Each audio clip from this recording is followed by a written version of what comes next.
and welcome to another edition of the Paranormal Concept Show, exclusive to the PA UK network. I'm your host, Paul Rook, and as always, we are joined by the stupendous Kerry Greenaway. Hello, Kerry. Hello, darling. How are you? Yeah, not too bad. How's your week been? Yeah, rolling on. It's getting a bit laborious now, all this lockdown malarkey, isn't it? We're in lockdown. When did that happen? Oh, God, it's rolling on. I mean, you understand the reasons why, but seriously, I'm starting to get a bit cabin fevered now. Oh, I'll tell you, I'm working on overtime already this week. I know, you're working like a dog and I'm rolling around on my chair. You're off into the job and what do you want overtime? And we've not even got our lovely Richard around either. It's like, what the hell's going on? Oh, no. Very, very strange him disappearing like that, isn't it? It's very strange times, is all I'm going to say. But we are missing you, Richard. Definitely, yeah. Don't think we're not. I'll be back. Oh, he'll soon be back. I think, as soon as he gets back, he's going to be taking over the first show. Yeah, I think we should just sit back and let him roll with it. He's just going to push us aside, and he's like, no, I'll take this one. Yeah, let's hope so. We know, absolutely. Yeah, interesting times. Although I do know that in his little bit of a respite from the show, he is actually reading our book. Is he now? Yeah, he's having a really good read of our book. Incidentally, it's available on Amazon if anyone wants to buy one. Nice plug. Absolutely. It's called Paranormal Concept Extra. So, yeah, take a look and, definitely buy it. It's an amazing book. You'll love it. Well, it was really nice last night. We actually got interviewed by the Power Experience group. That was good. And they'd all bought it. And it was like, that was really weird. Yeah, and they recommended it to all the friends, and it's brilliant. Yeah. If you want it, go along to paranormalconcept.com and have a look under our publications page. It's in the menu. Have a look at that. And we've actually got 2 books available. Mm-hmm. We do. The Book of Parasearch. That's 500 pages of paranormal plethora. And it's different from the usual ghost hunting book. It covers a lot of concepts, mythology, our personal thoughts on certain things, ideas, all sorts of things. And it is a bit different from the normal ghost hunting paranormal book that you see out there. It is, absolutely. Right, one thing I would like to say on this, which has come up recently, it's come up because Richard Estep, who is a paranormal writer out there, I think a lot of people probably know who Richard Estep is. Now, he's released a book, and it got plagiarised. Somebody went and basically downloaded his entire book and then uploaded it and are trying to sell it. So they're selling a fake copy of Richard's book.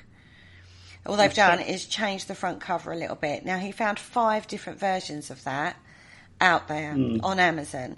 So when you are buying on Amazon, please make sure that you're buying the original authored copy, not one of these plagiarised copies that are out there. And for any author that you might buy, including us, obviously, but any author out there, as I say, this has come up recently for Richard Estep. And obviously, that's very impactful on someone's business, on their time and effort and energy that they've put into a project. Not to mention research is put in. Exactly. For somebody to come along and just take his work basically and earn off the back of that. That's just awful. And to say, yesterday he found 5 different accounts where somebody had done that with just one of his books. He's reported it to Amazon, but he said it's a bit like a Hydra. You cut off one head and they just set up 5 new accounts under 5 new emails and do it all again. So I've actually come a cropper on this as well. I once upon a time, a long time ago, I actually interviewed a guy who had written a book, Graham Smith, and I shared the link thinking it was the right book I'd shared, and I hadn't. I'd shared one of these plagiarised copies. Didn't realise. Obviously, the minute I realised, I reported that particular link and then changed the link on the post that I'd put out. But it shows you how easily done it is. Oh yeah, of course it is, and I think so many people have got so much time on their hands at the moment. Yeah. So But just be anyway, aware of that. but then anyway, no, you don't want to buy E-Step's book. You want to buy ours. Well, of course, but, That's it. Sorted. just shows that there's a problem out there, though. Yeah, the official links are on our website anyway. Yeah. Go for the official links every single time, Yeah, guys. definitely. Anyway, Yes. that's boring stuff now. So let's get to the show. Okay, dokes. Yeah. So what's the amazing topic for us tonight then? Well, we've gone for a different tract, really, this week. We're going to look at animals in the paranormal. And when we sat there one night, as we do, as you guys all know, we sit there on Skype and talk about the show and direction of the show and, what we're going to bring up next for you guys. We thought about animals in the paranormal. Now, this actually came off when we was looking at the Penny Dreadfuls. Do you remember we did the show on the Penny Dreadfuls? Yeah, I enjoyed that one. Yeah, it was really interesting. And Spring Hill Jack actually started from a ghost story, effectively. Somebody had apparently seen a ghost of a bull, and this kind of spread, and then it changed and it evolved into Spring Hill Jack. And that came through on the Penny Dreadful show. So go back, check that one out, because that's really interesting.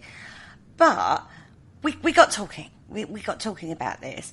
And then we started going down different rabbit holes in regard to animals in the paranormal. You could go in so many different directions with this one. And so Paul went, let's have a look. So we had a look around. And one of the first things is, obviously, the Tower of London. It features quite heavily, I would say, at various times in the shows that we do. It's a major landmark in London. It's a very iconic place to go to. And it's been trending. We started talking about the ravens because one of the ravens in the tower had gone missing recently. The Queen, Molina, however you say it or spell it, because I saw two different spellings out there. She went missing. She disappeared. Do we know where she went, or was it just a case of like she nipped down a calf?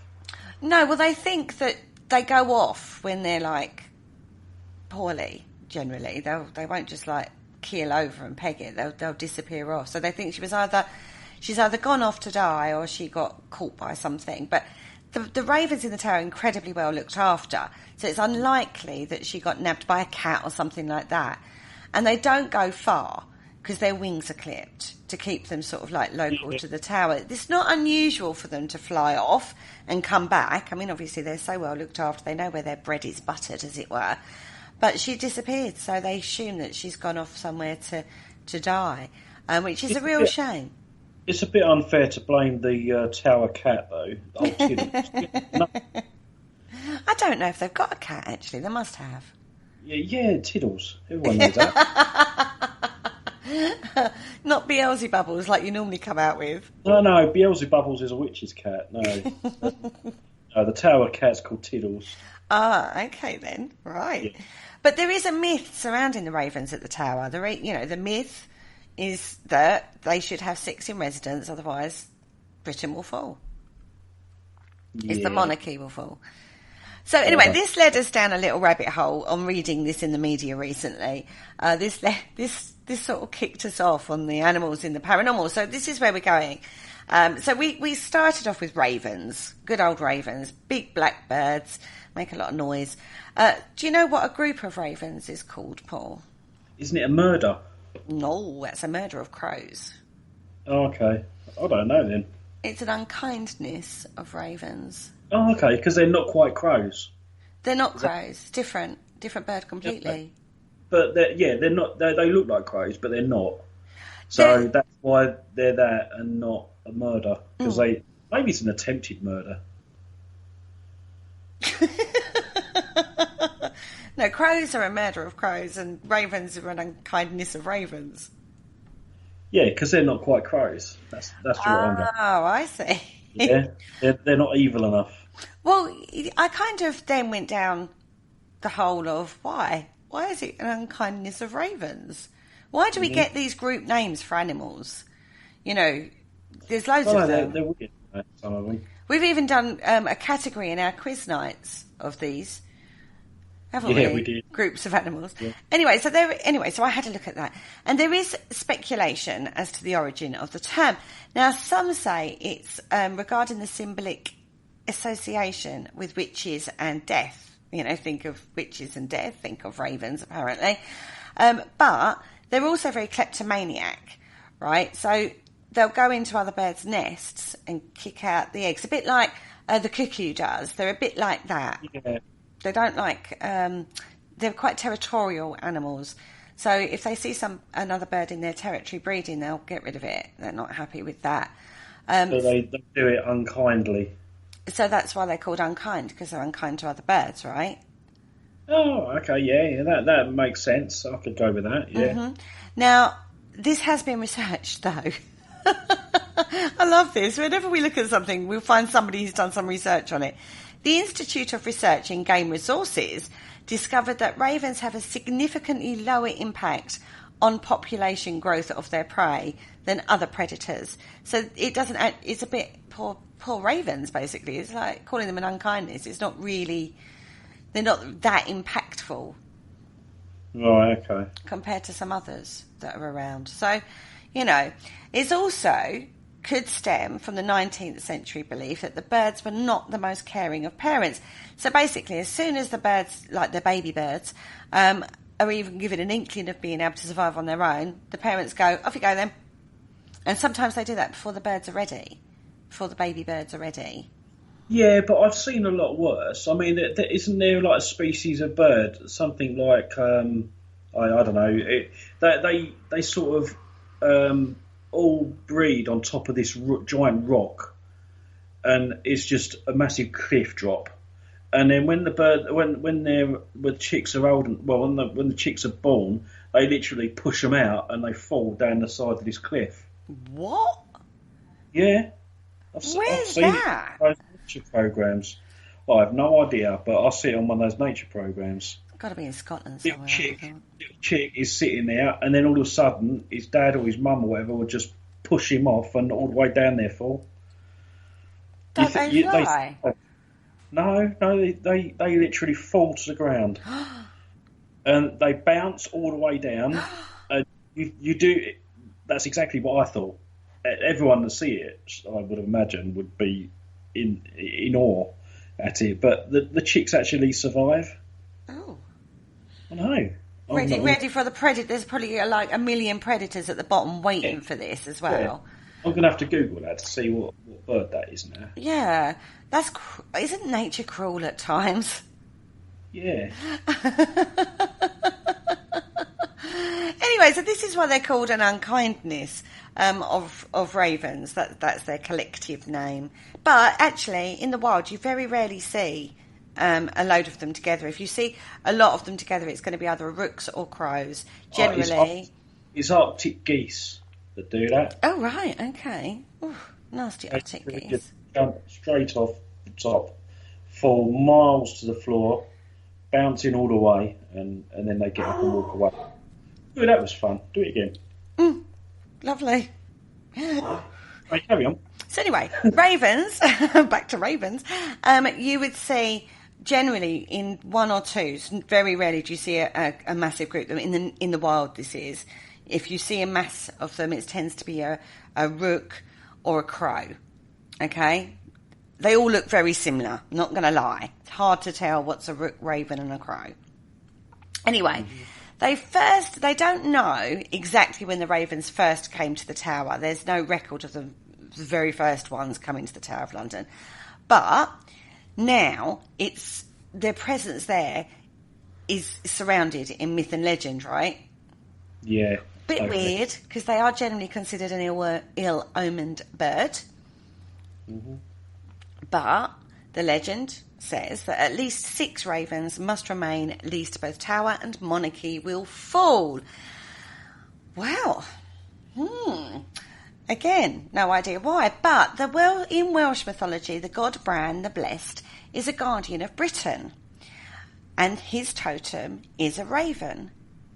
Now, Bran ordered his own head to be cut off, which after they did that, apparently it still was able to speak words of prophecy, you know.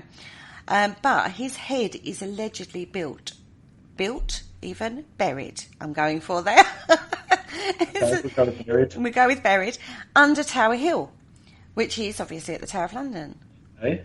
And Bran is Welsh and Irish for raven. Ooh. So that's where they think it might have come from. Yeah, no, that makes sense. Protector of Britain, buried at Tower Hill. His name means Like, raven. It kind of fits, right? yeah, absolutely. We'll go with that one. We'll lock that one in. I thought that was quite a good one, that one. But again, it's a myth, so who knows, right? Yeah, definitely.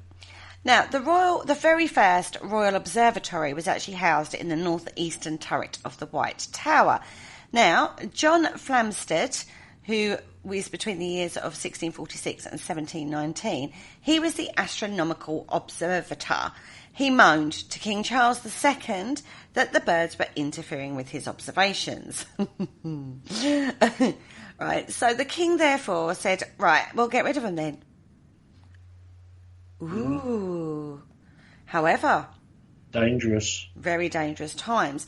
But he did order their destruction, only to be told by the rest of the court, the other men going, don't do that. You've only just hit the throne. Remember Charles I, Charles II? I think it was that Harry Enfield character, wasn't it? Do you remember the guy that used to go, yeah, I don't believe you wanted to do that. Yeah, somebody said that to the king and said, look, you've only just got back on the throne. We've only just got through the Civil War. We really don't want to upset it. Might just be a myth. Rid of the ravens. Now, I don't believe you wanted to do that. Yeah. Anyway, he changed his mind after being told that great disaster would befall the kingdom, and literally he thought, okay, maybe there's a point, don't want to tempt fate. So he changed his mind and then decreed that at least 6 ravens should be kept at the tower to prevent this disaster. And that since then they have always had 6 ravens there. They're really intelligent creatures. Yeah, they are. All of even like crows and blackbirds and rooks and all that sort of type of bird, they're all intelligent. There is a lady, she feeds them, and as thanks they bring her little gifts. Yeah. This isn't at the tower, this is somewhere else, by the way. But I saw that, and they will bring her little gifts to say thanks, and then she'll feed them. How great is that? I've always wanted that's to it. do I mean, they tested, wasn't it? One of I can't remember which species of bird it was. I mean, it was a black bird, but whether it was a blackbird or something else, I don't know. But that they filled like a glass of water up, but didn't fill it all the way to the top, so the bird couldn't get to the water. So what it done, it just kept picking up stones. That's right. And throwing the water, so the water come closer and closer to the rim until it could drink. Yeah. Yeah. Magpies are really like that as well. Really intelligent. I had a magpie in my conservatory, my crystal room. I keep all my crystals out there. And in the summer, obviously, all the windows and the doors are open in the conservatory because, that's what it's for, right? And there was a magpie in there after my pretties. Yeah, that's it. I mean, yeah. I was like, but now all you've got to do is go on your website and pick what he wants from there, doesn't he? Well, he wasn't going to pay for them. He was like being a thief. My God. I was like, I don't know who was more surprised, myself or the magpie. When I went in there, I was like, oh my God, there's a magpie. Because they're quite big. They're quite big. Anyway, we've got off ravens again.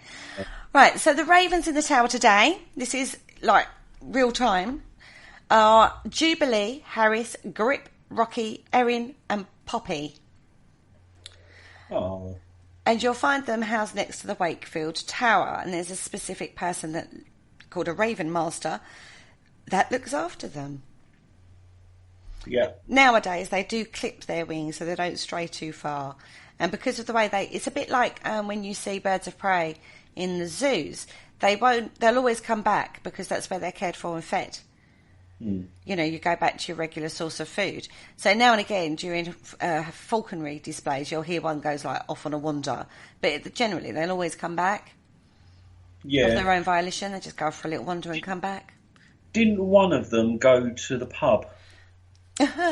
Yeah, that was a little while ago. Yeah, Grog. He was last seen outside an East End pub called the Rose and Punch Bowl in 1981.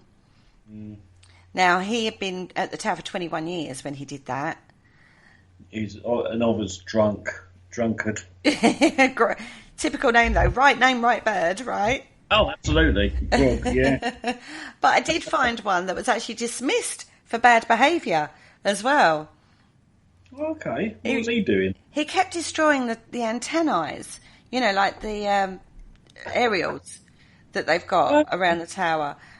Because they do have the beef eaters live there, so they have aerials and things like that. And George, this was in 1975. Well, no, he was there at 1975, and then they had to move him on and give him to a different zoo. They put him to the Welsh Mountain Zoo in the end because he kept destroying things. So he was like a naughty raven. He was dismissed from duty. Maybe he just worked for a rival TV company or something. Maybe he did. Who knows, right? Maybe he knew cable was coming. Exactly. We don't know. Maybe it was ahead of the times. Now, it's really hard to tell the difference between a lot of the blackbirds. There's a lot of different, there are differences. Some of it's in the call that they do. I'm not even going to attempt it. But generally, if they're in flight, you can tell because of the tail shape. Mm-hmm. So the ravens is a diamond-shaped tail, whereas the crows is rounded. But to be fair, when I was looking at pictures of this, I was still thinking, yes, it's similar.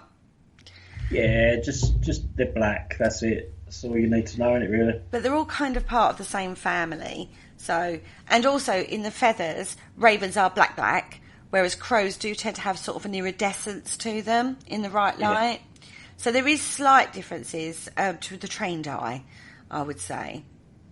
Definitely. Mm-hmm. Right, so I then went into the mythology of them. Now, the word, sometimes it appears in Scottish places. Strathbran, so Bran, obviously meaning raven, that appears in Scottish places as well. Now, that is in the Valley of Ravens. Right, okay. Yeah, that's also in Game of Thrones, isn't it? Yeah. Yeah, Bran Stark was the three-eyed raven, or he was visited by it, wasn't he? Yeah, he was. Yeah. Why do you think they called him that? Because he could see through the eye of a raven. Couldn't he go up in flight? Oh, I know. Yeah. Didn't really see that Game of... I really need to check that out. Everyone keeps talking about it and I ain't got a clue what they're talking about. I think I saw the first series. You haven't seen Game of Thrones? I've seen the first series. That's disgraceful. Right, end the show there on that bombshell. Well, I go off and catch up all 100 series of it. Yeah, no. I've seen clips, obviously, and when it's trended, when the new series come out and it trended, and I kind of know how it ended because everyone was talking about it. Spoilers, all I'm saying. But yeah, I haven't actually. I've seen the first series. It was good, the first series, I will say that. Oh, it gets better. I'm sure it does. Anyway, Bran, obviously Bran meaning raven. That's why he was called Bran. Ah, there you go. Arthur. King Arthur is another legendary guardian of Britain. Famous king. He's surrounded in myth and legend himself, isn't he? He is, yeah. In Sigil there. Mm-hmm. In Cornwall, it was believed that Arthur didn't really die, but was actually magically transformed into a raven. I thought it was a like little dicky bird or not reindeer. Robin Redbreast. I've seen Disney's version of The Sword in the Stone, and Merlin I'm sure they turned into like little birds. They may well have done in Walt Disney, but don't forget Disney always sanitises a story, and ravens have got not a very good reputation. Yeah, but you're just saying that he just turned into a raven. Well, that's the original legend. Oh, I prefer the little dicky birds. You prefer the Walt Disney version, do you? Yeah. Now, ravens are carrion eaters, so you would not have been away from them on a battlefield, basically. So the Celts, very warlike kind of tribe, weren't they? Yes, they were. Yeah, they would have been very familiar with them. Now, their Irish goddess, the Morrigan, has a number of different guises, and one of those is a raven. When ravens appeared on the battlefield, they would put it down to Morrigan. Mm-hmm. Mm-hmm. Yeah. Didn't like the Roman Empire use crows, ravens? Yeah, we come to that. Okay, I'm jumping ahead. Okay. You are jumping ahead, yeah. Shh. I'll put up.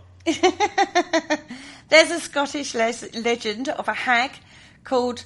No, I'm not Scottish, and I do apologise in advance to any Scottish people that may be listening to this show. Cailleach. Yeah, that's good enough. Mm-hmm. She took the form of a raven as well and feasted on men's bodies. Rah! I think after death, because they were quite warring as well, weren't they? Yeah. The different absolutely. I think that's why ravens were used after the battlefields, because they're just free food, aren't they? Well, they are carrion eaters. That is part of their job. So, part of their reason to be around. Free buffet for them. Yeah, exactly. And if you're going to provide it, they're going to be there, right? Absolutely. Of course they will. They'll bite your head off. Whipping all the way over now to Norse mythology, Odin was always accompanied by a pair of ravens. They had names, Hugin, who was thought, and Munin was memory. They would fly far and wide to bring news of Odin, and one of Odin's names, Hraknagog, means raven god. And I know I've said that wrong too, but we'll go with it. Yeah, I'm not sure that was the right pronunciation. Rafnagod. Oh, whatever. Anyway, that means the raven god. Odin had a couple of ravens as pets. Nice. Love it. Yep. And in the Old Testament, going back to our Bible lore, the raven is the first bird that Noah sent out to look for land. Mm. Elijah is described as being provided for by ravens, and they are used as a symbol of God's providence in both the New Testament and in Christian art. I didn't know that. I always thought it was a dove. Yeah, I thought that, to be fair. But didn't he send out a few birds? Yeah, he wanted to hedge his bets, didn't he? I think he sent a raven first. I don't know if he sent... Anyway, yeah. Obviously it didn't come back, whereas the dove did. The raven was like, I'm off, mate. See ya. Yeah. I found land. I ain't flying away.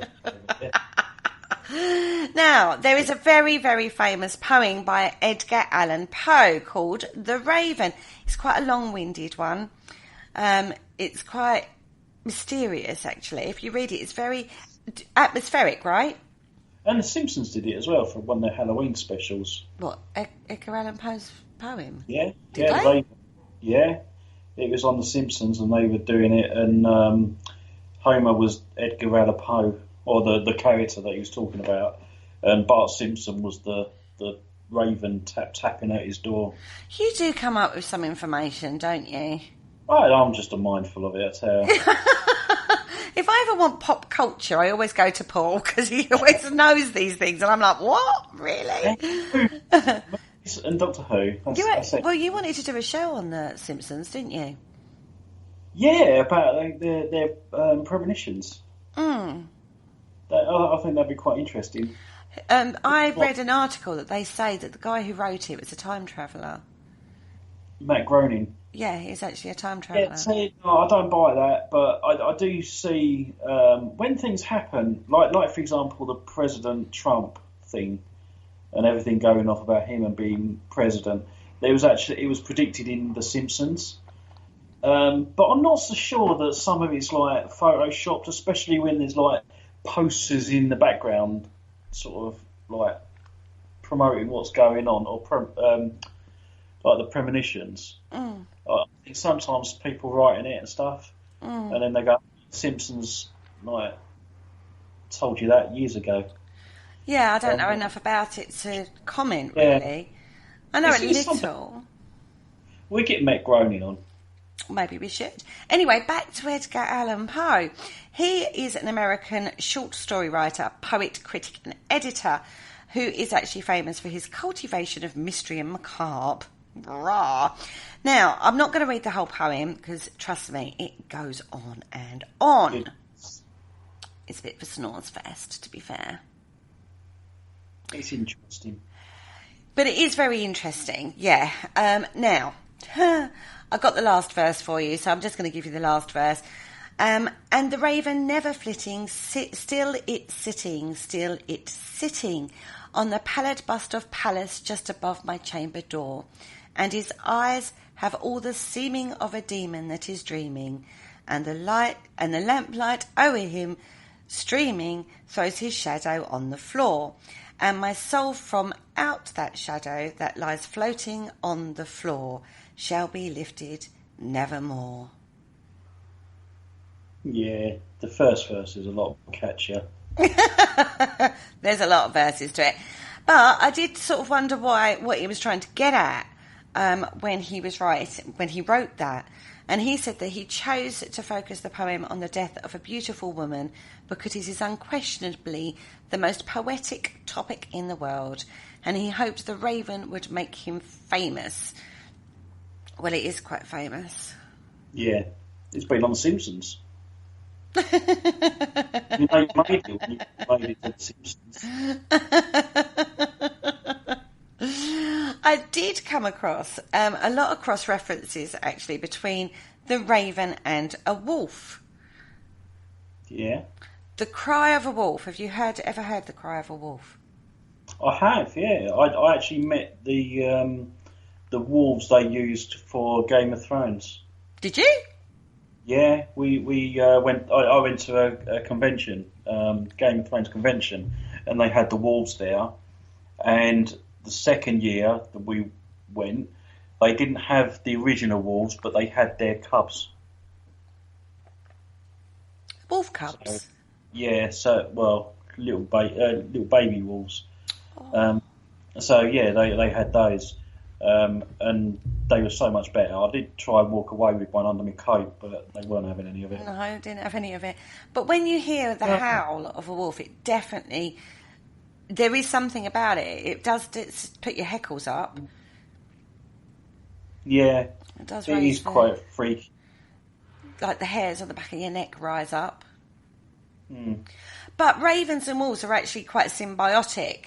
You see a lot of relevant, things that are in common between the raven and the wolf. Part of that is because in nature, ravens will follow wolves because wolves even kill, and eat. And ravens are carrion eaters and they're scavengers, so they will finish off what the wolves don't have. So it makes sense that they'll follow the wolves, around. Yeah, it's to pick up their scraps. And it's actually called gralloch, the guts of the deer or prey. Okay. It's called gralloch. I'll take your word for it. I didn't know that. No, I didn't know that either until I did that. But again, our whole mythology surrounds wolves. Yeah, of course it does. In so many cultures as well. So many different cultures. So first of all, Rome, obviously, was one of the first things that came up. The Roman myth is that they were the founders of Rome, Romulus and Remus, right? The twins. Yeah. Okay. Now, the myth is, again, names everybody. Amulius, who was the king of Alba Longa, had ordered the twins' death by throwing into the Tiber River. Now, the river god calmed the river and the basket was caught in the roots of a fig tree at the base of the Palatine Hill. That's where Rome would be founded, right? The twins were discovered by a she-wolf called Lupa, who suckled them, brought them up, and then they founded Rome. Right. And this is depicted quite a lot, a wolf suckling Romulus and Remus. There's a lot of artwork and statues and stuff. And the wolf then symbolises Roman power. Okay. Now, right. I found another reference to this because everyone's taken a literal translation from she-wolf. Okay, but Livy, now I thought who the hell was Livy when he's at home? Now, he is Titus Livius, who he was born in 59 to 64 BC in Venetia, which is now Padua in Italy, and he died in AD 17, so we're going back in time, everybody. Now, he is one of three of the great Roman historians. So basically, he wrote down the history of Rome. Now, he goes through the complete history of the city of Rome from its foundation to the death of Augustus, right? but he was writing it under the reign of Augustus. He's quite biased. He does sort of like focus on the triumphs of Rome rather than the bad bits of Rome, so he's quite biased, but it doesn't matter.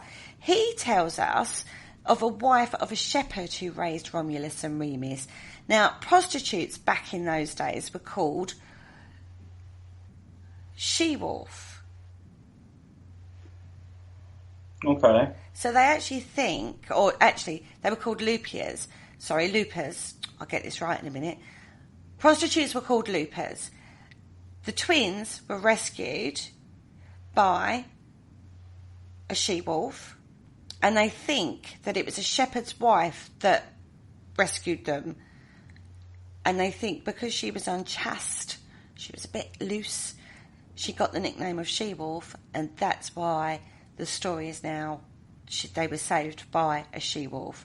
That's been literally translated into an actual physical wolf, when it may not have been. It may have been a person that was a bit loose, free and easy, and maybe even a prostitute.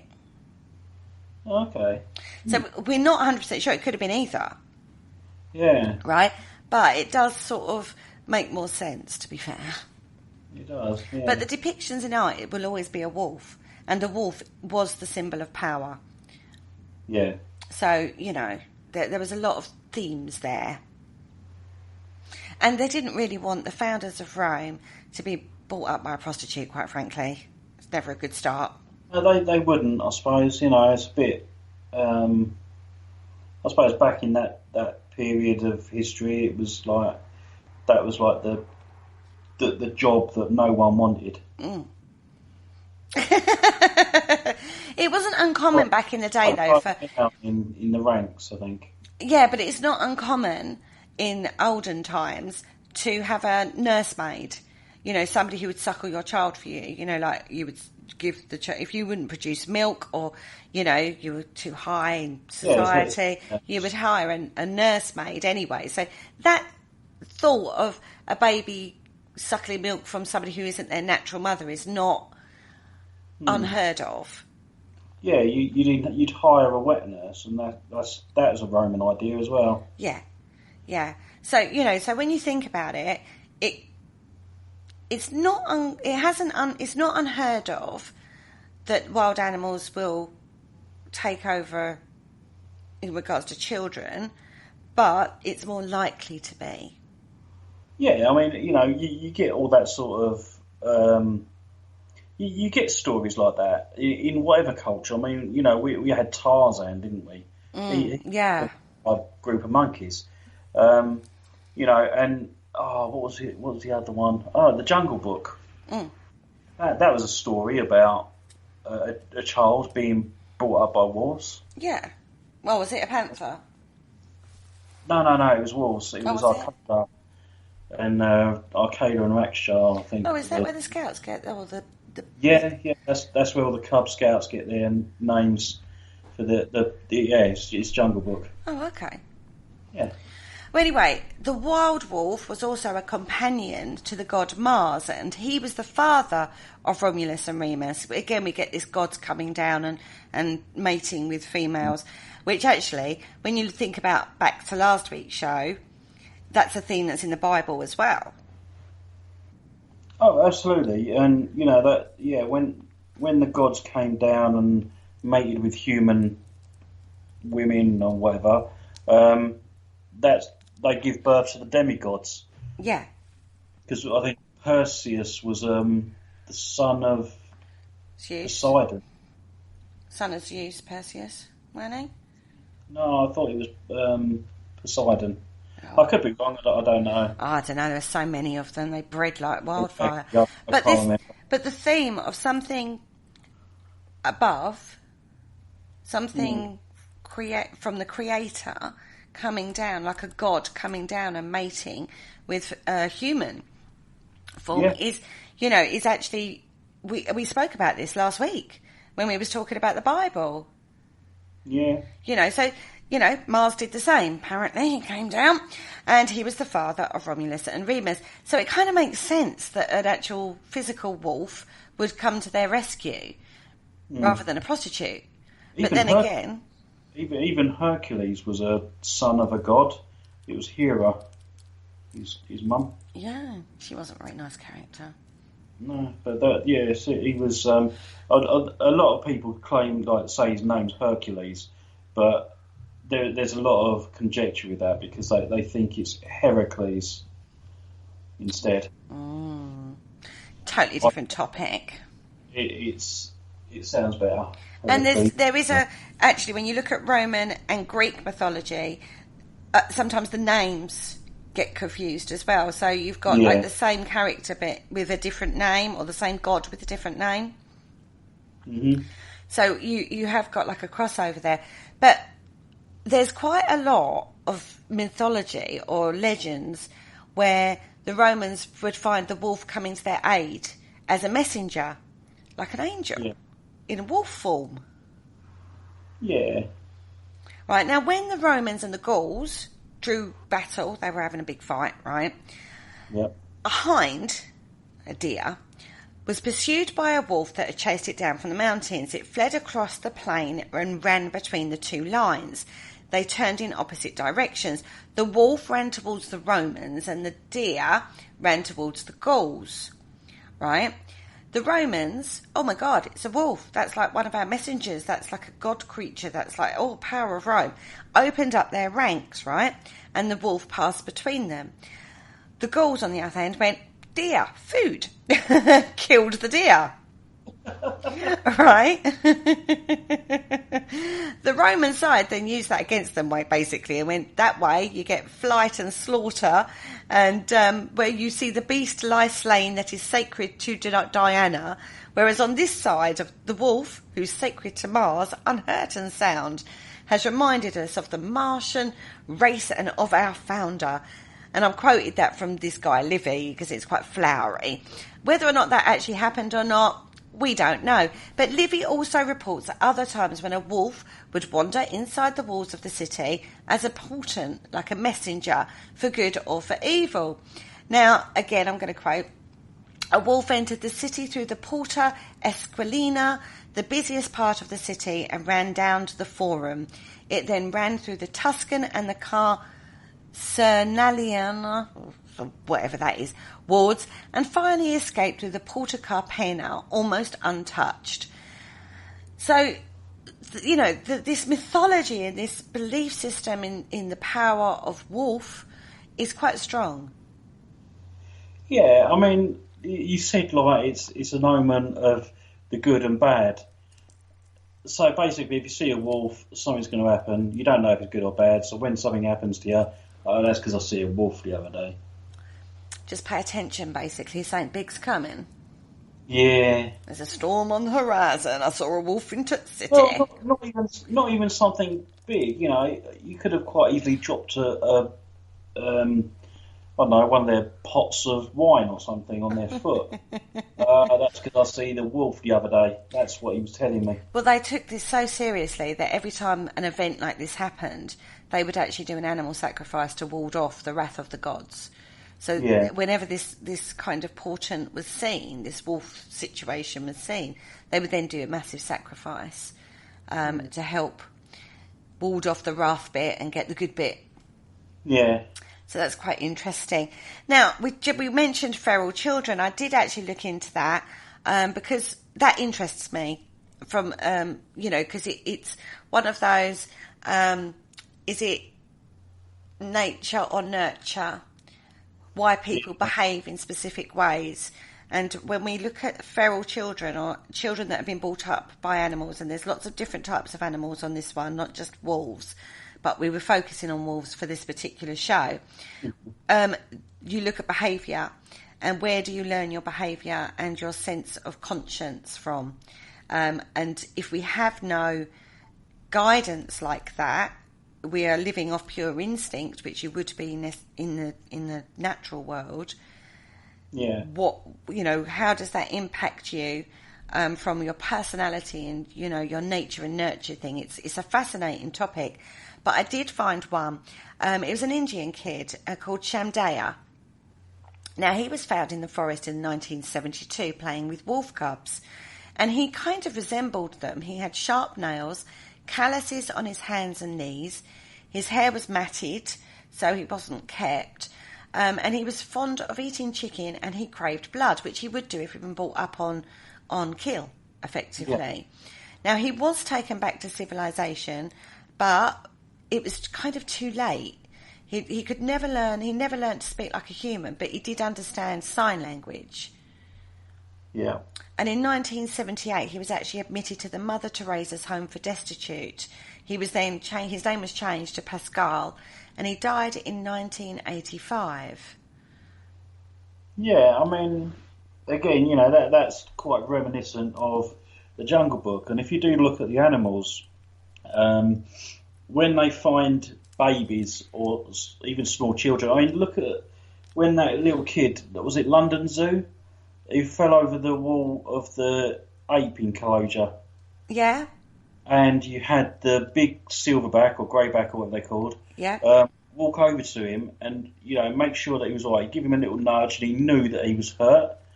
So that's when his protection instinct come in. And he kept all the other apes away just so that this child could get help. Mm-hmm. So again, with the Shando, Pascal, whatever his name was, it's the same thing. I mean, he was found, obviously, I reckon he was found as a baby by the wolves, and it was the mother that actually nurtured him and brought him up. Uh-huh. So I can understand why animals would do that. It is part of their nature, isn't it? It can be. Yeah, it can be. I mean, there was a famous scene, again, going back to the nature program, where a leopard killed a monkey and didn't realise there was a baby, literally a newborn baby monkey on the back. And when the leopard realised, it actually took care of the baby monkey. Yeah, you get stories like that. I mean, we was watching. I was watching an elephant show the other week, and an animal zoo, and the mother died of whatever disease it had. I can't remember. But the baby elephant was left, and you could see that he actually understood that his mother weren't there anymore. Mm. And when they moved the baby elephant to another female giant, an adult female elephant, she sort of took him in, and looked after him. So I think, it's one of those nature's instincts to protect children. Cross-species surrogacy. Exactly. And, I believe in that. But I think it does, for humans, it does raise questions, doesn't it, in regards to your development, the development process.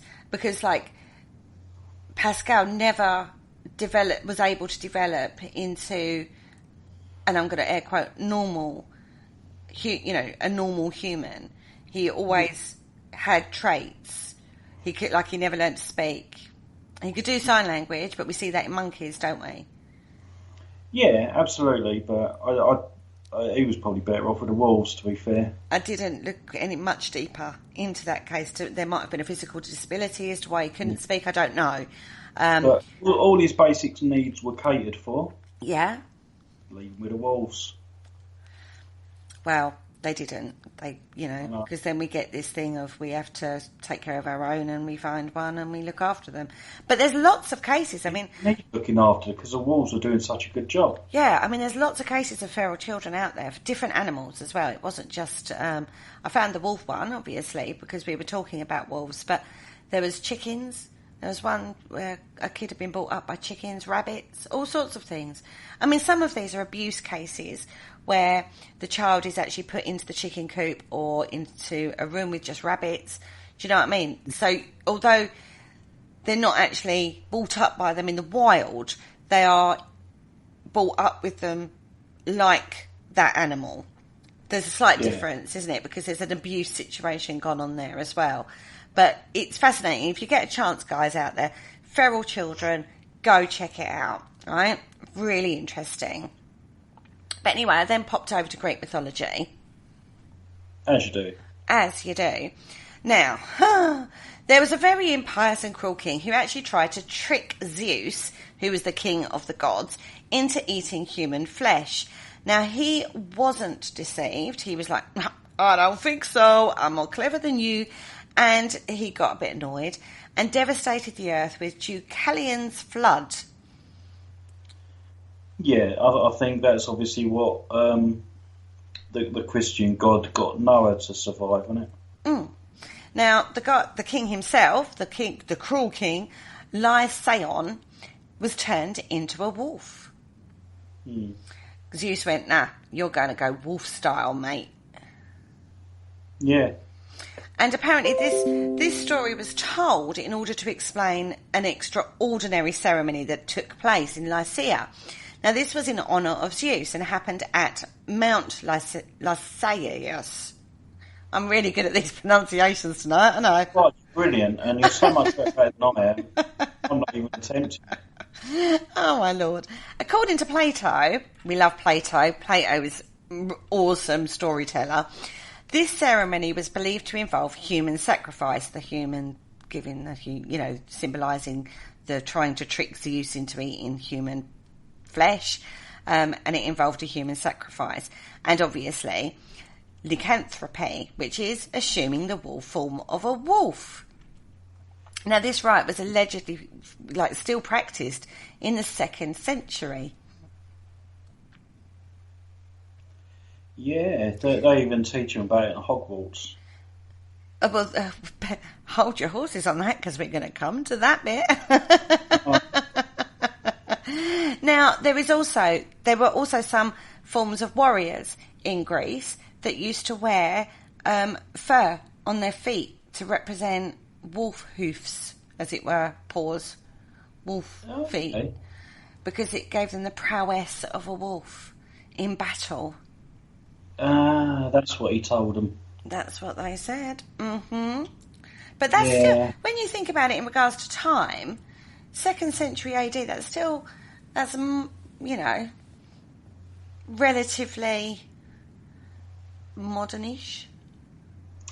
Well, yeah, I can sort of understand what you're saying, but I don't buy the whole, we put this stuff on our feet and it makes us as nimble as wolves, Really? No. Yeah, again. On the stairs and stuff like that, you'd hear them coming. You really would. But you've got to look at various cultures around the world who do wear, capes of pelts and horns in their helmets, and even down to to get the traits of the animal that they want to portray. That you can see that through various cultures, actually. Yeah, but that's mainly to keep warm, I think. I don't think there's anything in it other than that.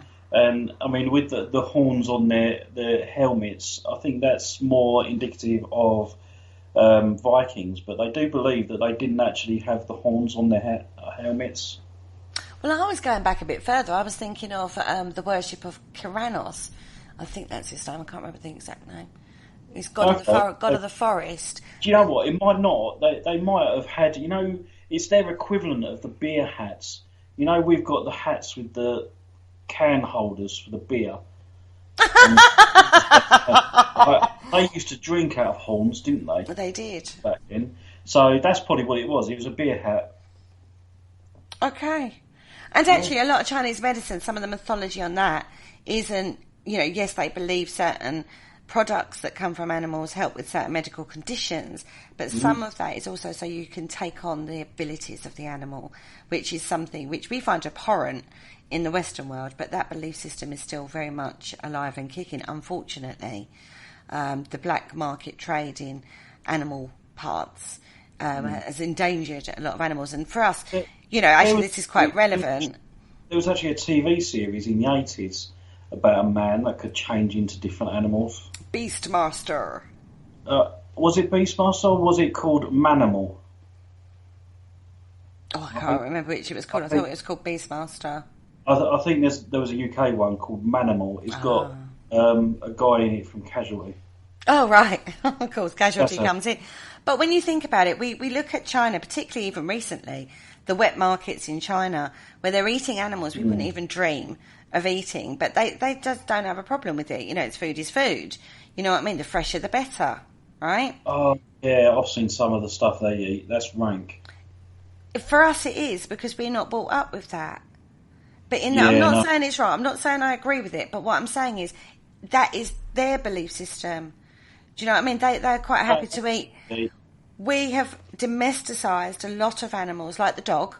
Yeah. And for us, when we see the horrific celebrations that they do in regards to the dog meat market and all that, we find that absolutely abhorrent because of our relationship with the dog. They have a different relationship with them. It is changing. I will say that the attitude to some of what they eat over there is now changing. Their attitudes are changing.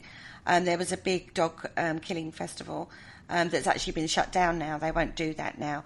But it doesn't change the fact that we see horrific images because their attitude towards animals is different to us, which is why, you know, for us, we were like, they eat bats. It come from a wet market, you know, like in the recent times. For them, that's kind of normal. For us, that's abhorrent. We haven't got that in our society.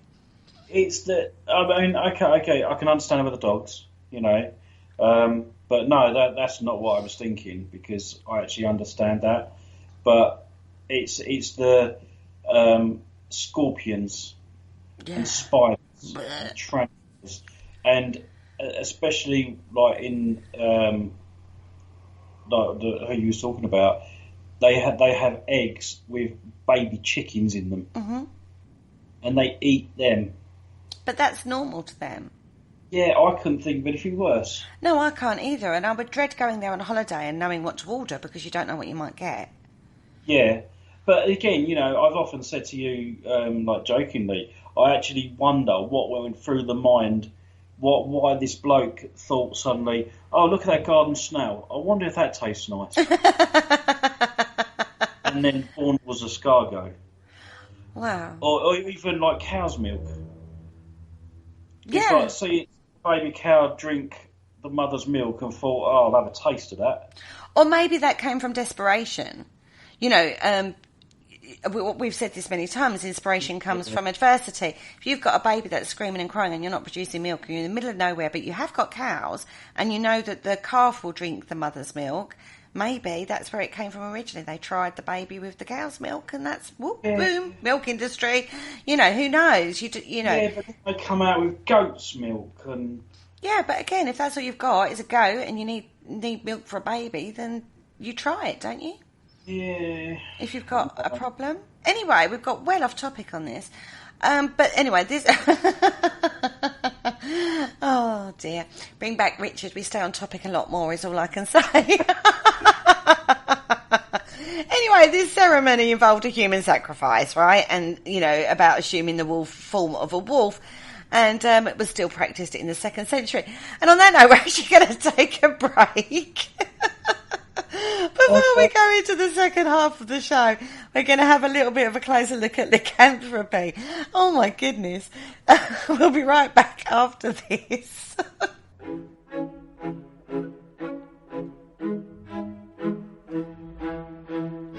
Hello, Harry Price here.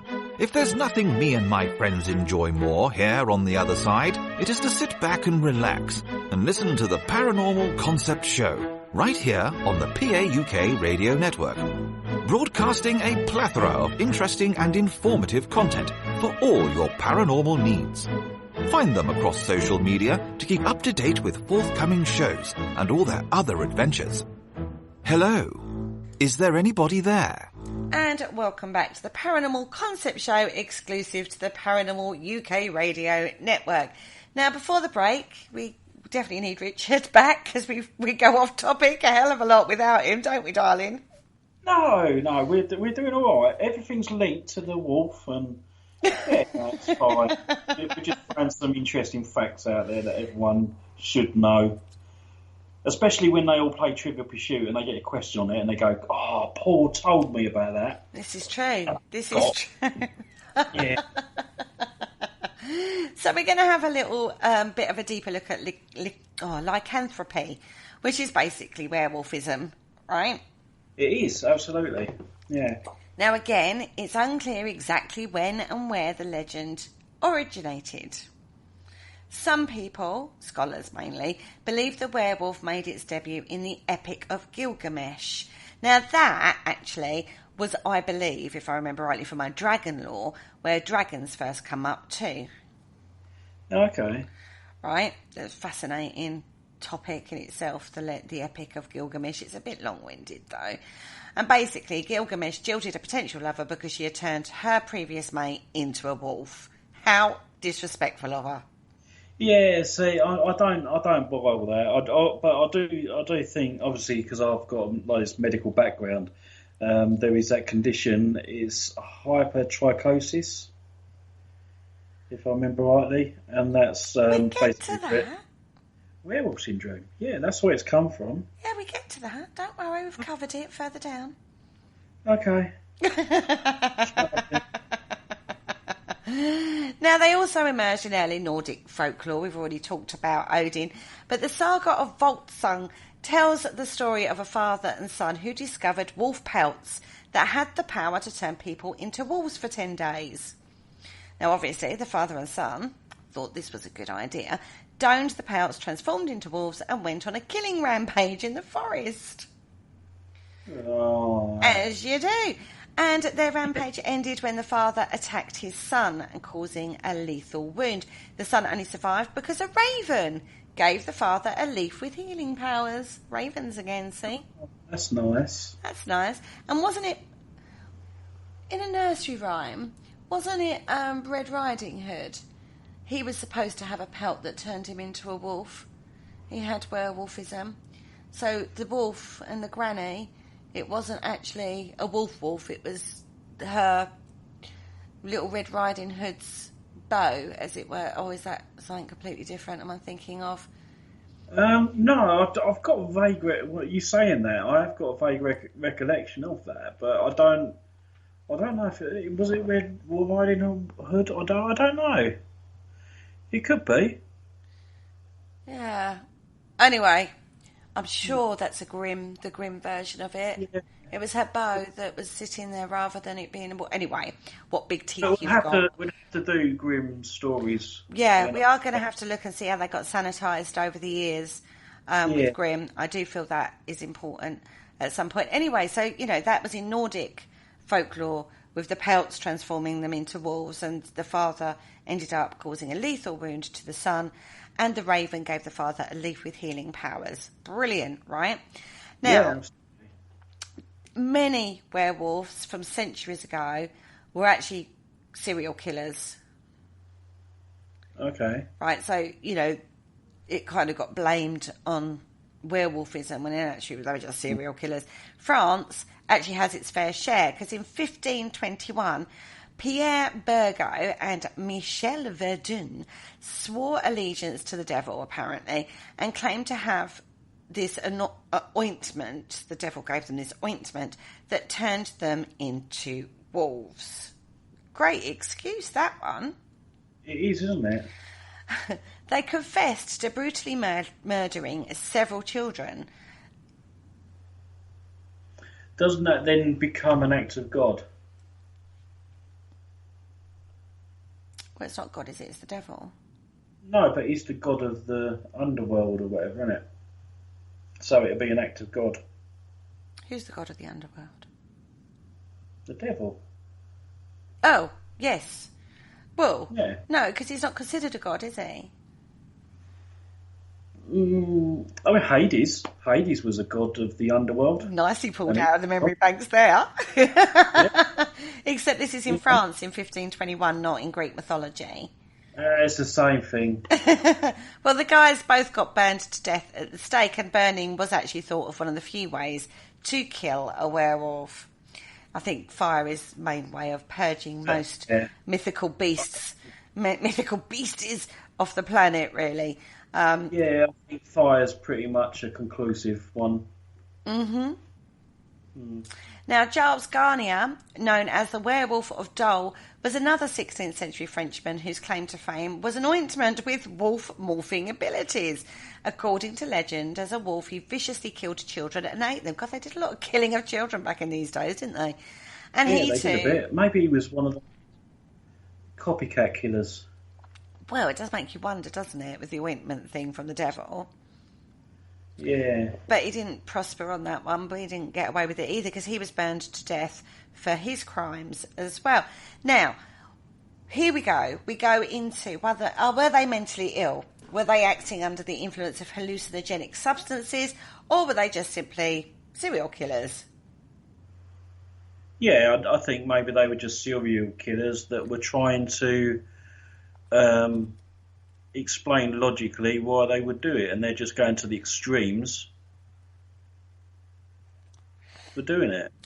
Back then, though, that wouldn't have been an extreme because the belief system in, the devil and God was incredibly strong at that time. Yeah, your belief system, we've conversed with the devil. He gave us this ointment. The ointment could well have been given to them and have hallucinogenic properties, which did change their behaviour into children killing serial killers. Think about how we get the ointment for allegedly witches flying. Hallucinogenic substances that were entered into the body via means, shall we say, vaginal insertion by a broomstick generally, hence why the broomstick, perfect tool, right, for that kind of application. But that was actually supposed to be for period pains, like women's troubles. So but it actually was hallucinogenic and made you have all sorts of great trips of flying through the air on a blinking broomstick. And that's where we get that symbology from for witches. So it is possible that they used an ointment that may have been given to them by the local healer for a condition, which we don't know what that condition would be, that actually when they were under the influence of it, did actually bring out the worst qualities in them. Yeah, no, absolutely. Particularly if it was a mental health thing. That is a very good point, and it could actually be something as simple as that. So they say the devil gave it to them. The devil may be their way of saying the woman or the person that gave it to them was actually the devil. Who knows? Without further details on either of those cases, that we wouldn't know. Women are the devil. I've been told that many times. Yeah, that was the song as well, wasn't it? Devil Woman. She's just a devil woman. That's the one. Yeah. More useless information for that game of Trivial Pursuit. Who was it sung by? Do you know? No. Cliff no Richard. Idea. That's it. Yeah, I knew that really. Right, so let's have a little look at the Bedburg werewolf. Now, Peter Stubb, he was a wealthy 15th century farmer in Bedburg, Bedburg in Germany. Now, he's apparently the most notorious werewolf of them all, because apparently, according to folklore, he actually turned into a wolf-like creature at night and devoured many citizens of Bedburg. I'm going to say Bedburg all night now. Now, Peter was eventually blamed for the killings after being cornered by hunters. Now, the hunters claimed that they actually saw him shapeshift from wolf to human form. So they reckon that that's what they witnessed. Yeah. Did they though, or were they on that ointment?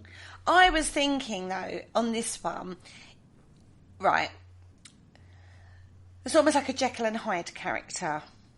So when he's under maybe a mental psychosis or a mental breakdown, his physical, how he carries himself physically might be more animalistic than human. But then when he gets cornered by the hunters, so like maybe he's hunched over, maybe his hands are like clawed out, maybe he's snarling at them, and then in the lamplight, gotta remember lamplight, not electricity back then, right? Maybe his, the psychosis leaves him and he goes back to being stood up, calm, not snarly, quite an amiable kind of character. So it may have been not a shape-shifting scenario, but a body language action transformation. Yeah, and you don't even know what these hunters were doing when they cornered him. You know, it could be just a fact that his mood changed, and it was just he became animal-like because he was trying to get away from the hunters. Yeah, you don't know, do you? But that kind of makes more sense to me than Yeah. they actually saw him shapeshift. But that was the defence. That's actually said in court. He experienced a lot of torture to confess to the crimes. Now, he didn't just kill children on this one. He killed men, women, children, animals, basically anything he got. And he also ate their remains. You know, once he killed them, he was eating them as well. Yeah, you don't want to do you? Yeah. Now, he declared that he owned an enchanted belt that gave him the power to transform into a wolf, even at will. So he tried the defence of, but I've got a belt. I put the belt on, and that changes me into a werewolf. Hello, how can no one believe that? Because the belt was never found. He was executed, obviously. Now, Peter's guilt is controversial. Some people believe he wasn't a killer, but just the victim of a political witch hunt. Which again, we've seen that when we looked at the plague, you know, the Black Death plague. We saw witch hunts happen in regards to anti-Semitism, which came off the back of the Black Death. It caused division and fear, and people were looking for scapegoats as to why they were being cursed with this Black Death plague. And unfortunately, in Europe, anti-Semitism became quite a scapegoat for them, and a lot of villages of Jews were wiped out in that time as well. So history repeats, right? You know, and so maybe this was a political witch hunt. Yeah, it sounds like it, doesn't it, really? And then the worry at the time, maybe like there was the way the deaths were for the animals and people and children, it was very animalistic, so they blamed it on a werewolf with the you know, that folklore belief system that there's a werewolf on the rampage, and that builds. And you know, when we looked at the witch hunts, we saw how women who were just healers basically did their best to heal people, and it didn't work maybe once, and then became the scapegoat for all the deaths in the neighbourhood, you know, because they were maybe the outcast of the village generally, but were the healer of the village. You don't upset her because she'll cause a curse instead. Do you know what I mean? It's a very double-edged sword on this one. Yeah. But they do think he possibly was the victim of a political witch hunt rather than him being an actual werewolf. I still wonder why he used the defence of, I've got a belt, an enchanted belt that gives me the power to transform to a wolf as a defence mechanism. You know, but then I suppose when you've been tortured, you'll admit to anything. Yeah, I'm sure he would. Now, shape-shifting is a thing, right? You know, even now, people talk about shapeshifters, don't they, in the paranormal field? They do, indeed. Yeah, now, werewolves shapeshifted will, due to a curse. That's the thing with werewolves. Others have help, such as a enchanted belt or a wolf pelt or something. Or they become wolves after they've been scratched or bitten by a werewolf. Or in some cases, you have an ointment that turns you. Yeah, you have an ointment. So there are many ways. And in other stories, a person can only turn into a wolf when there's a full moon. Yeah, but I think that sometimes goes back to the full moon theory. People turn a bit bonkers around the full moon.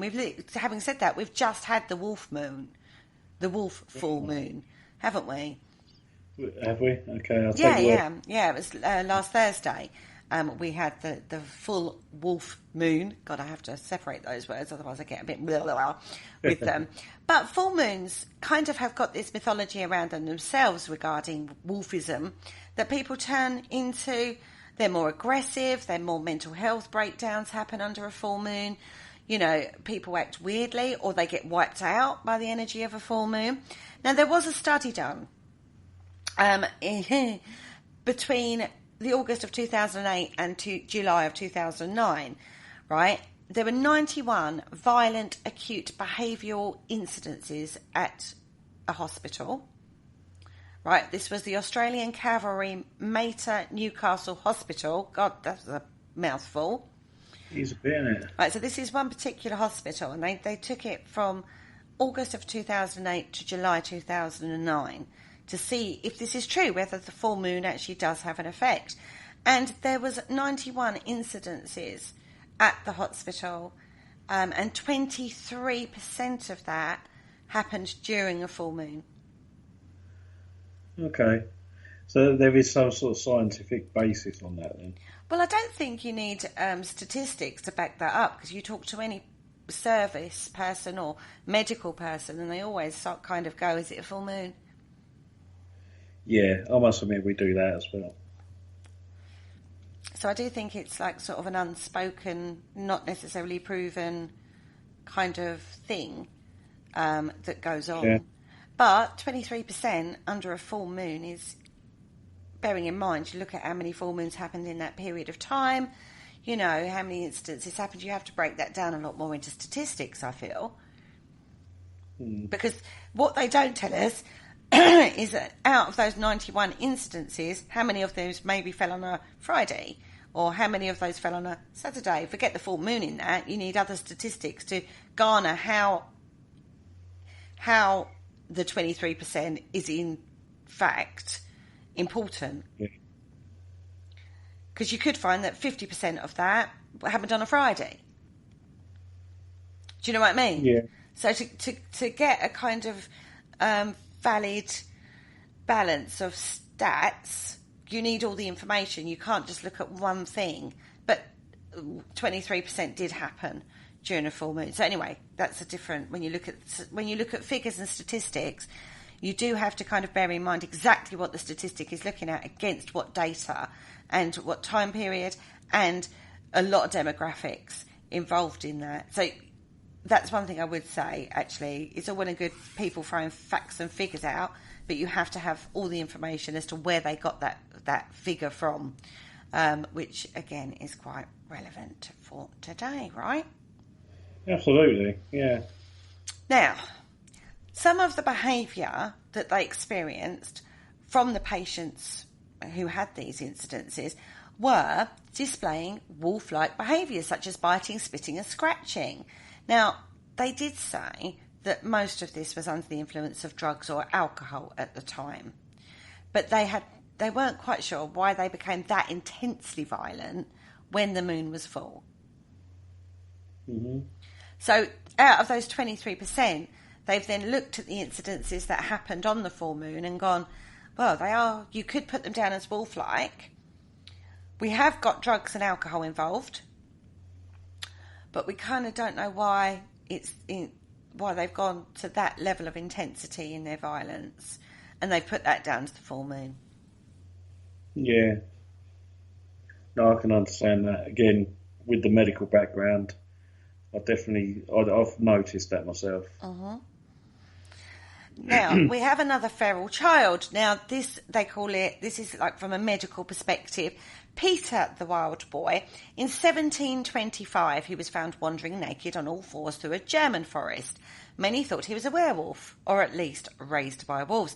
He ate with his hands and couldn't speak. He was adopted by the courts of King George I and King George II, and basically became a pet in England. Nice, right? Absolutely, yeah. Now, I wonder where they kept him. I don't know. I only found that reference to it, but again, I didn't go much deeper than that because, I wanted to move on quite quickly because, a lot of information, 2-hour show. So they think that Peter likely had Pitt-Hopkins syndrome. Now, this was a syndrome that was discovered in 1978. Now, bearing in mind, there's a huge time difference for poor old Peter back in the George's days. But this causes lack of speech, seizures, distinct facial features, difficulty breathing and intellectual challenges.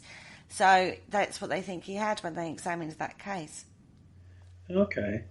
But there are other medical conditions that encouraged werewolf mania. Now, lycanthropy is a rare psychological condition that causes people to believe they're changing into a wolf or animal. They don't change, they believe that they are. And it's a psychological condition, a form of psychosis. which is where the name lycanthropy actually comes from. Right? Food poisoning. Okay. That one. The one you mentioned, hypertrichosis. Hypertrichosis. That's the one.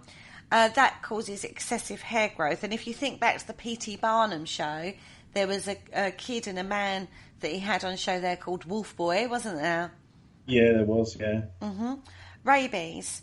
Well, if you get bitten by a rabid animal, that causes you, to foam at the mouth and act in that kind of way. Mm-hmm. And because you see that happening in animals, you then go, well, the human gets that too. Hallucination, possibly caused by hallucinogenic herbs. Good old mushrooms come back in there. Yummy. Particularly if you think about where they are, the German cases in particular. It's not far from Amsterdam, is it?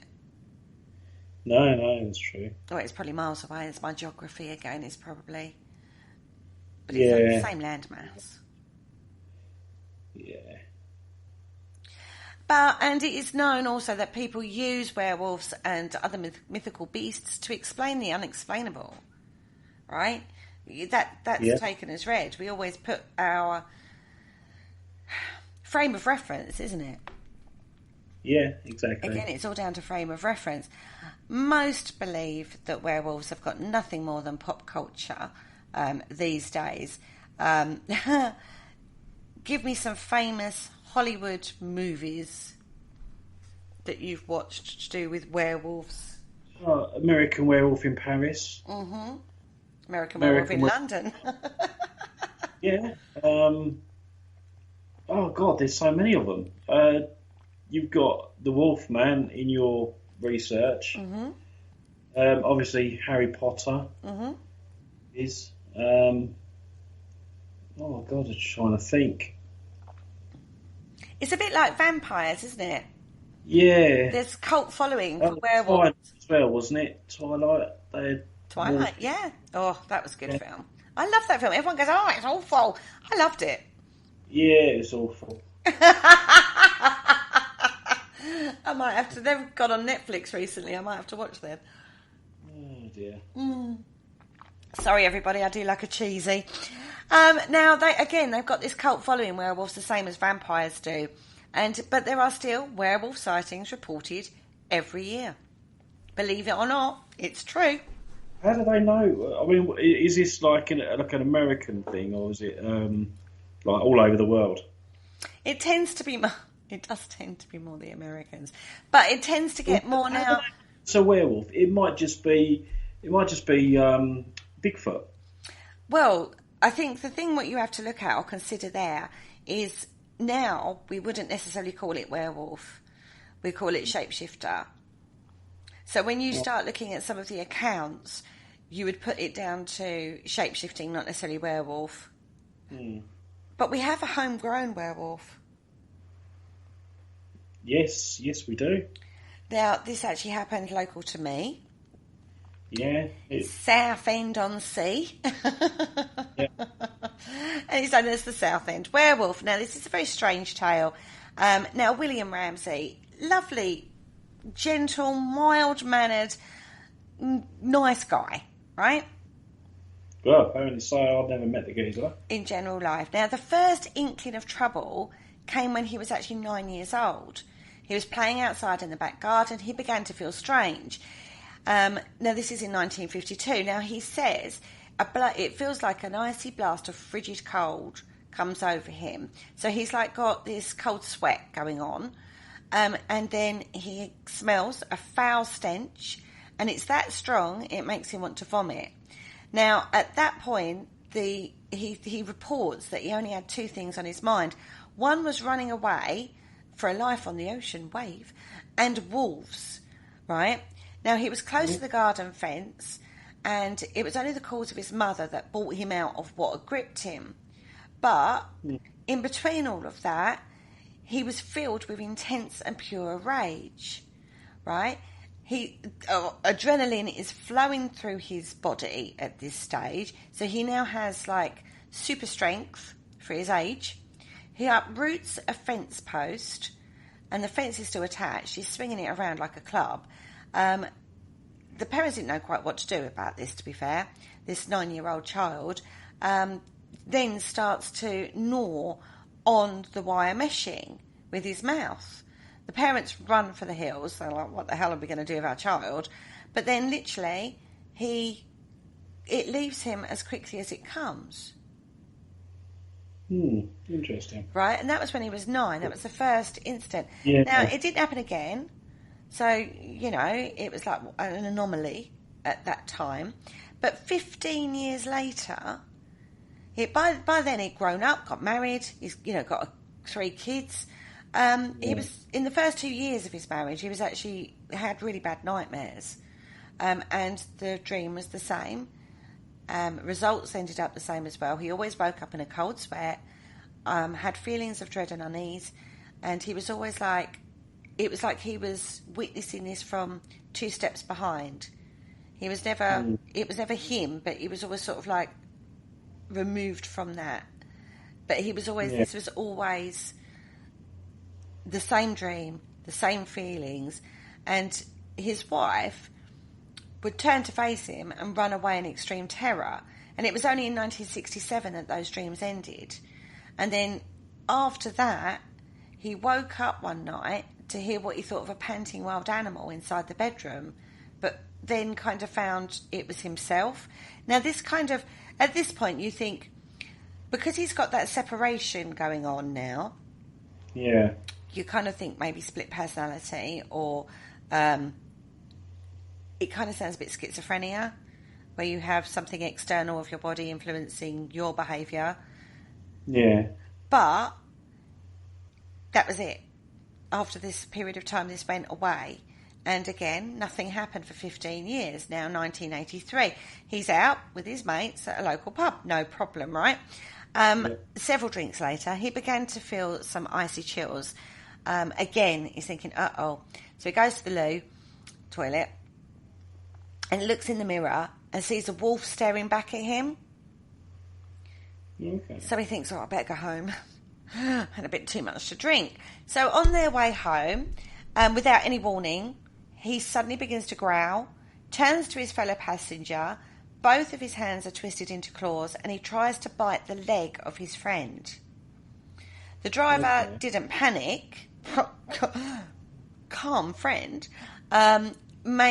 He stopped the car, made attempts to get the Bill out of the back of the car. Took several minutes, because he's got this superhuman strength going on. So it took quite an effort to get him out of the car. And then the frenzy had gone again. It just left him. Right? So again, it's like, what the hell was that, Bill? He's like, I don't know. Again, another break in time, and 18 months pass. Bill, this is in 1983, he begins to suffer from chest pains, and he thinks, oh God, I'm having a heart attack. So he goes to the emergency room of the local hospital. Halfway through a blood pressure examination, he sank his teeth into the arm of the nurse. She ran through the ward, right, going, oh my God, help. And witnesses say that Bill had hunched shoulders, his hands are curled into talons or claws, he bared his lips like a rabid animal. Anybody that dared approach him was actually knocked down really easily. Again, we've got that superhuman strength. And it took quite a few people working as a team to subdue him. A police officer finally managed to place handcuffs around Ramsey's wrists, but that was not sufficient. They had to tranquilise him. That's the bit of the story that I did actually hear. Yeah. Now, the following morning, the tranquilizers had worn off. So had this frenzy, or whatever you want to call it. He had breakfast. The doctor listened to the whole story. And so, better keep you under observation. Right? But because there was nothing physically wrong with him, he was a voluntary patient. You can check yourself out if you're a voluntary patient. You don't have to. So, he did. He checked himself out. 2 months later, in January, he had just finished a visit to his mother when he felt another attack coming on. He actually did make it to the same hospital. The attending nurse was alone with Ramsey in the emergency room, and she said she feared for her life. Told Ramsey she was going to find a doctor. Ramsey threw to one side and lunged for an orderly. It just so happened there were 4 police officers in the hospital in the area and immediately circled Ramsey. Now, this kind of went on for a bit. Now, Ramsey was snarling, growling at them. You know, the same thing, hunched hands, all of the same thing. Now, it took 4 of them to subdue him. One of the 4 officers actually suffered wounds so severe that he actually ended up in hospital for 4 days himself. They managed to handcuff Ramsey again. Now, they got him to the squad car because at this point they're not really thinking medical. They're thinking, you've just attacked a police officer. So they walk him to the squad car and they managed to get him there without much incident. And he came to his senses again. He arrived at the local police station. They talked to the police surgeon. They considered checking him into a mental institution, but decided against it. And he was clearly in control and rational again, so he was released. Yeah. In 1987, he was back at the police station. However, he'd made a citizen's arrest to a local teenage prostitute and he drove her to the station. The second he parked his car, she fled into the station. And then Ramsey felt the same sensations come over him. Now, the officer, who was a lot larger than Ramsey, started to question him, made the mistake of gently touching him on his arm. And that was it. He went, right? The officer was thrown to the ground and was having the life choked out of him until help finally came. And Ramsey was so wild that it took a dozen policemen to hold him down and 2 injections to finally restrain him. Now, for the next 10 days, he had countless MRIs, X-rays, psychiatric tests, and there was nothing wrong with him. There's obviously something going on because he's, you know, a rational, mild-mannered, nice person to, you know, this animalistic, raging berserker. There's some, and it's in the space of minutes. We're not talking like we're not getting a lot of warning signs on this. Yeah, it's pretty much like an instant switch, isn't it? Yeah. Mm-hmm. Now, in London, and I hasten to... I'm not a fan, to be fair, of Ed and Lorraine Warren, but they were visiting London, and Bill's story appeared on the television at the time of their stay. Now, Lorraine Warren immediately considered that Bill was being possessed, got in touch with the police station in Southend, and ended up speaking to Mr. Ramsey. They negotiated with him, and they finally convinced him to come to their church in Connecticut and undergo an exorcism with their own specialist, Bishop Robert McKenna. Bill did go. He did make the trip with his wife in 1989. Now, the tabloid press got involved. They sponsored the trip.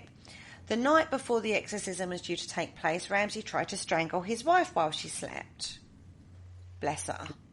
She was like, yeah, you are definitely having this exorcism. I don't care what you say, you're having it. That's what she said.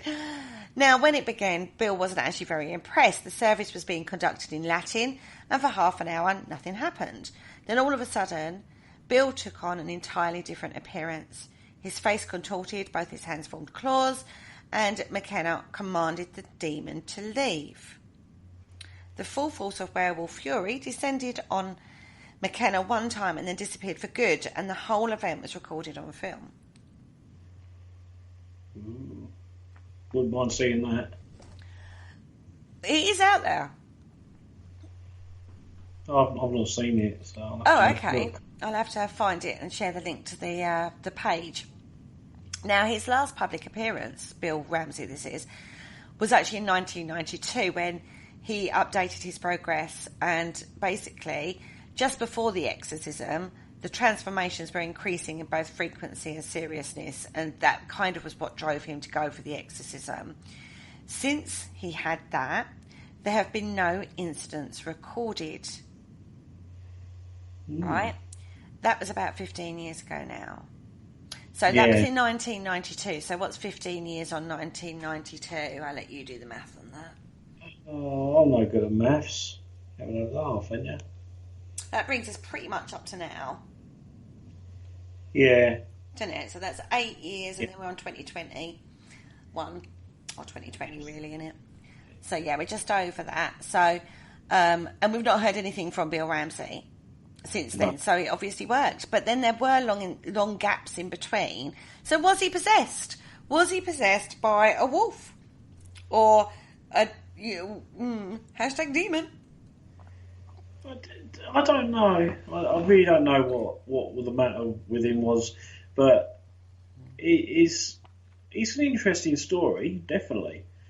Um, as for him being a werewolf, I'm not so sure. I think, personally, that this is probably some form of mental illness. A bit like an epilepsy. You don't always have episodes of epilepsy. You can have long gaps in between problems with that, can't you? And we know so much more nowadays than, I mean, even going back to the 1980s, things are so different now to what they were.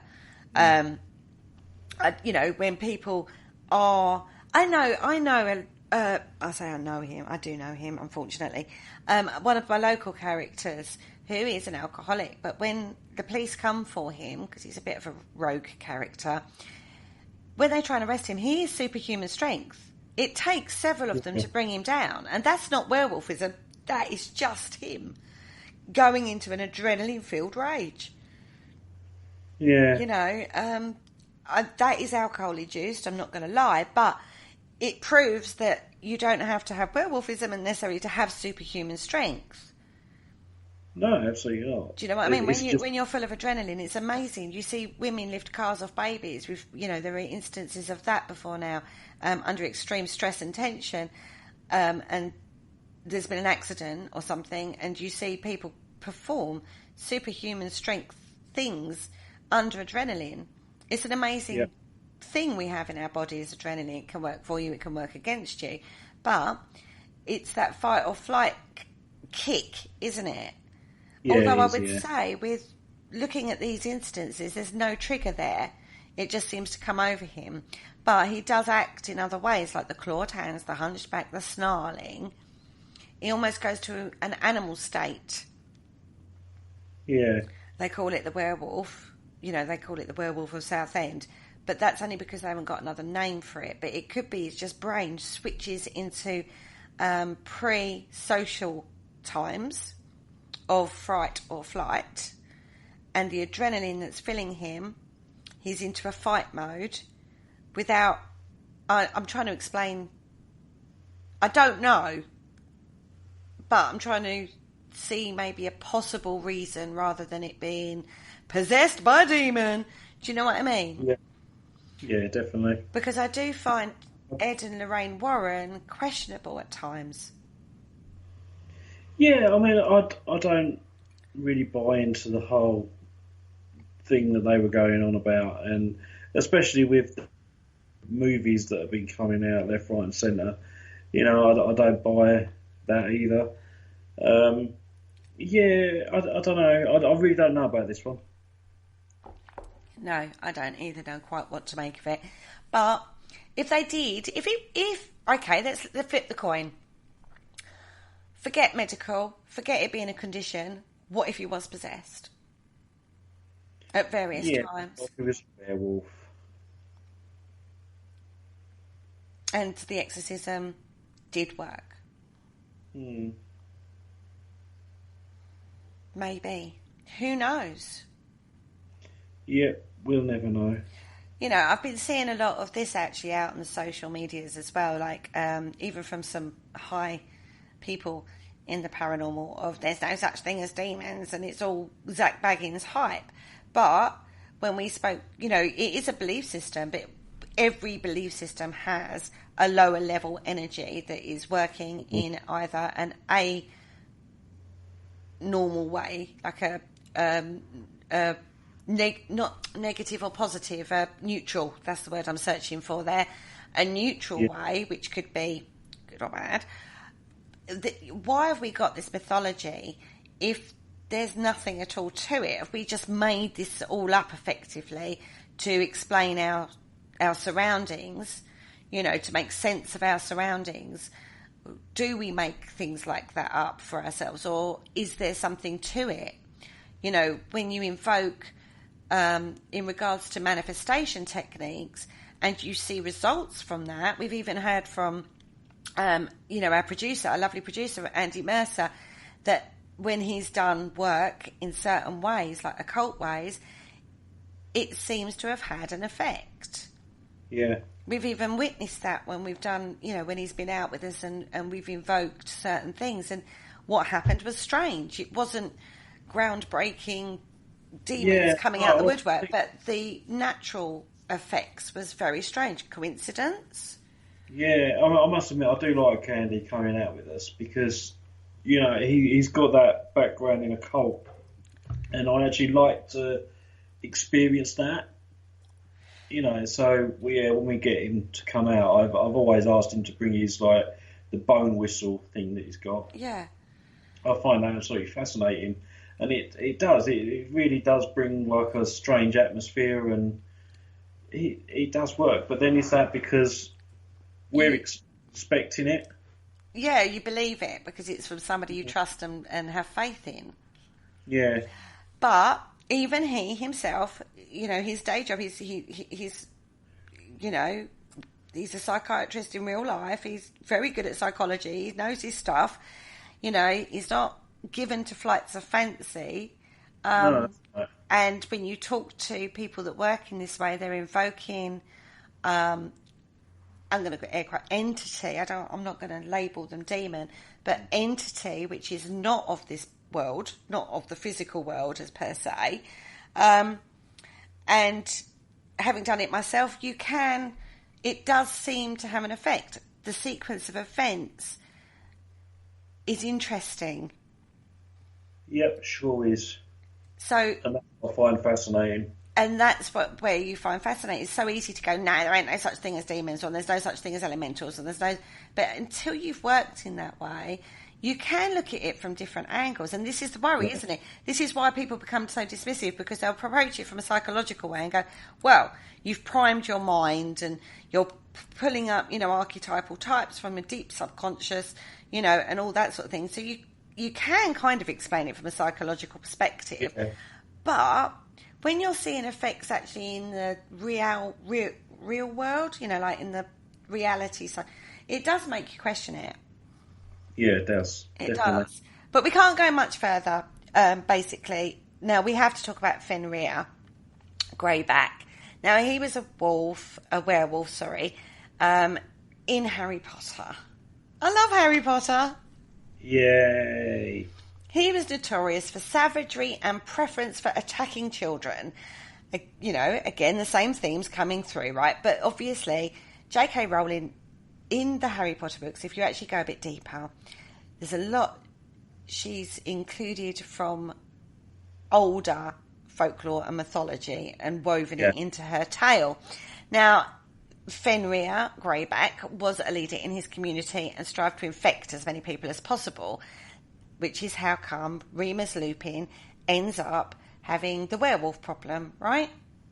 Yes, he does. Yeah, it's a very inconvenient issue he's got. Because he was infected by it. He's not even a very nice-looking werewolf either. Well, he is one of the Death Eaters, and none of them are that great, are they? No. That's a theme. You always find in films the good-looking ones tend to be the good guys and the bad ones are the bad guys, right? We looked at that when we we talked about Hunchback of Notre Dame. Anyway, No, Remus Lupin, he was the teacher, wasn't he? Yeah. He was a good guy. That's what I'm saying. They're always more likeable, more comfortable characters to look at, whereas Fenrir Greyback was ugly and horrible. Yeah. So you you know who's going to be the baddie. Yeah. Yeah, because when Remus turned into the werewolf, he was like all scrawny and loads of ribs everywhere, and he just looked horrible. Yeah, but he was a werewolf by then. Anyway, that was actually based on a Nordic legend. Yeah, Sirius Black. He was a Animagus. That was it, wasn't he? The animagus was the ones that could turn into werewolves and stuff at their will. Yeah, it didn't. It was you changed into an animal because you've got to remember McGonagall changed into a cat. Yeah, that was her animagus, wasn't it? I'm not sure. Yeah, McGonagall used to turn into a cat. Yeah, but that was because of a spell, wasn't it? No, I thought that was just because she was an animagus, the same as old Sirius. No, I think an animagus was someone who had that werewolf gene that could turn to a werewolf at will when he wanted to. But he didn't turn into a werewolf. Sirius Black turned into a black dog. Dog. Yeah, a black dog. Black Shuck, wasn't it? That's the animagus. Yeah, that's the Black Shuck. Yeah, well, hers was a cat. Remus was a werewolf. He was infected, and that's why he became a werewolf. You need to go back and listen to... No, I think you need to go back and reread them books. Because Remus was infected by Fenrir Greyback. Sirius was never infected. He could change at will. Okay. So could McGonagall into a cat. Different, mate. Different. That's not what they do in the films. It is. It's not. Go back. Go into that lesson that Hermione Granger had. All right. What, with the polyjuice? No. When they Oh God, we've gone into a Harry Potter argument now. Well, I'm going to Google this while we're talking. Was McGonagall a animagus? No, it's a spell. Okay. Yeah, it was all to do with dogs and stuff. Right, it actually comes up as a Google search, I would say this. Okay. A wizard's animagus form may reflect their corporeal patroness. Minerva McGonagall was one such case, both being known cat animagus and having a cat patroness. Right? Bonus. Yeah. Whatever. All right. So she was. That was hers. All right. Just saying. Correct, Kerry, again. Anyway, this was based, actually, after that argument.